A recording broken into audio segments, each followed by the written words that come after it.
Hi, this is Carlton Cullens, and welcome to the Blue Sky Strong Box.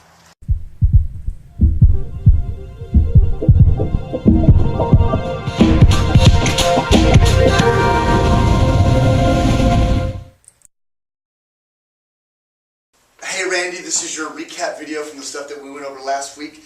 Just to keep it simple, remember, a little reminder is your workouts can be easily organized in a million different ways, but the way we went over was talking about doing a core exercise, a pushing exercise, a pulling exercise, a leg exercise, and then an interval exercise at the end, and you're going to repeat that whole round 3 times on your lower energy days and up to 5, maybe even 6 times on your higher energy days, and you can vary that up a million different ways. But let's just go over each little thing we went over.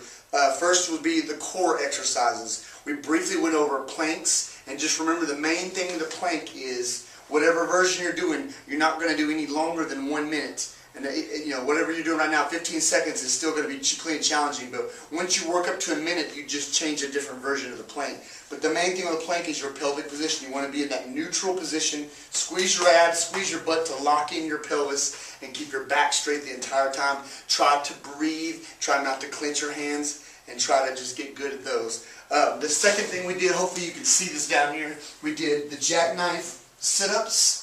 And remember, you can use your hands and claw the ground at the top. Just keep your feet off the ground and sit up really, really tall. A lot of people hunch over, but sit up tall at the top. Exaggerate your hands back as you go back, and that's where you get the resistance. To make it harder, you can keep your feet off the ground the entire time. But if you can't do that in the beginning, that's okay. Just keep your feet down and bring them up as you need to.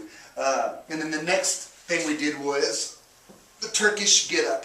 Just the first part of the Turkish get-up. Remember, whatever leg is in the air, your arm is in the air, your hand goes straight up towards the sky. Find that spot on the ceiling, right on the sky. Your knee points to the sky, and you're just coming up on each side. So if you do one side, you got to do the other.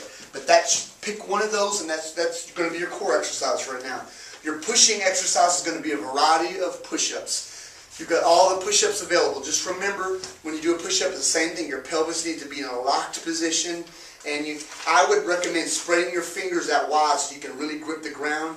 I also would recommend tightening your shoulders in their sockets. You don't want your elbows flared all out to the side. You want them closer in, more like a 45-degree angle, maybe even a little closer. And make sure your shoulder blades are together and your shoulders are down in that starting position.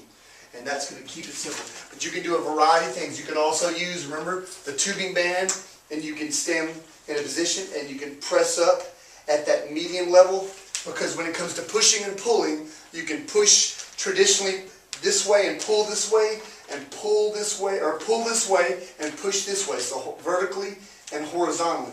But you've also got all this in the middle, so I like to push kind of in the middle, up kind of going at an angle, and you kind of cover all your bases on your pushing exercises.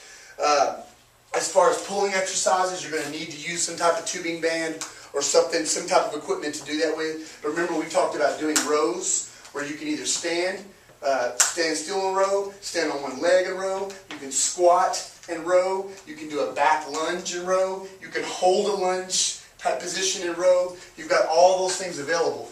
But that's a horizontal row. You can also vertically row by having your tubing bands. They don't have to be as high as this, but have them up a little bit, and you can lean down and put your head towards the fulcrum and pull at that vertical row. So you've got that as well. So you've got pulling at all these different angles. Just pick one push and one pull at the same angle, and I think you'll be fine. You can change that up as each workout progresses along. Legs, remember, it comes down, nothing's going to beat a simple squat. But try to keep your feet straight ahead and try to get your knees to the outside of your feet. So spread them wide at the bottom. Try to grip the ground. Do not let your arches collapse. I really like the split squats where your one leg is 90 degrees, the other leg's at 90 degrees, but you want to be on your toe in the back, and you can come up and add that in there. Obviously, if you do one side, you got to do the other. You can combine that with a push or a pull exercise and do both of them at the same time and knock 2 birds out with 1 stone. There's also step-ups. If you've got a park bench or something, you can step up. I like to keep one leg stationary, stepping up, and then coming down. But make sure that your knee never collapses to the inside of your foot. Make sure it either stays over your toes or it goes a little to the outside at all times, particularly on the way up. and the way down. Intervals, we just talked about doing jump rope, which you won't be able to do if your foot's hurt right now, but eventually getting back to doing jump ropes. Remember, I like the sideways hops. I like about 30 seconds worth work really well. Jumping jacks, and if you were so inclined, you could do bear crawls and stuff like that. But that's your options. Just pick one of those for each category and do it well. And I would try to do it 2 to 3 times a week. So try to keep it a day of rest in between. So maybe like a Monday, Wednesday, Friday schedule. If you're only doing it 2 times a week, maybe something like Monday, Thursday. So you got a couple days in between each rest day. But other than that, that should be pretty. Keep it simple. Eat clean as you can, because most of the results come from the food and the drink anyway. So keep all that stuff good. Move as much as possible. Be happy, and I'll see you soon.